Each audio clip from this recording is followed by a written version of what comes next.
শৰীৰপুৰৰ 12 মাইলৰ 6 লক্ষাধিক টকাৰ অৰুণাচলী খুৰা জব্দ এখন বাহনৰ পৰা ৰঙাপাৰা আৰক্ষী আবকাৰী বিভাগে জব্দ কৰিছে খুৰা অৰুণাচলৰ পৰা অসমলৈ সৰবৰাহ কৰা হৈছিল অৰুণাচলী খুৰাখিনি ঘটনাৰ সৈতে জড়িত এটা সৰবৰাহকাৰী ইতিমধ্যে আটক কৰা হৈছে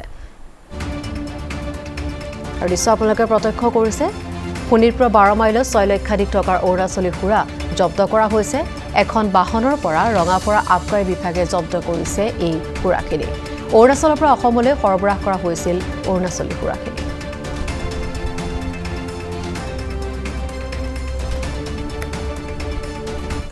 আমি আজি ৰাঙাপাৰা আবকাৰী চক্ৰই এটা গোপন সূত্ৰৰ পমখেদি আজি আমি গাড়ী এখন প্ৰায় দুপৰীয়াৰ পৰা পিছা কৰি আছিলোঁ মানে ইনফৰমেশ্যন লৈ আছিলোঁ তাৰ পিছত আমি গাড়ীখন 12 মাইল জাগাত চতিয়া গাঁৱৰ ওচৰত গাড়ীখন আমি জব্দ কৰিবলৈ সক্ষম হৈছোঁ আমি তাতে প্ৰায় 6 লাখ টকাৰ মদ জব্দ কৰিছোঁ আমাৰ অভিযান আমি আৰু জোৰদাৰ কৰিবলৈ চেষ্টা কৰি আছোঁ যাতে কোনো ধৰণে অসমত অবৈধ অৰুণাচলী খুৰা সোমাবলৈ নোৱাৰে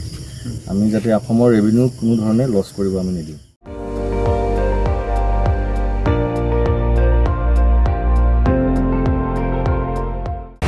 আপুনি চাই আছে ND24 সৰ্বশ্ৰেষ্ঠ নহয় সৰ্বোত্তমৰ দৌৰ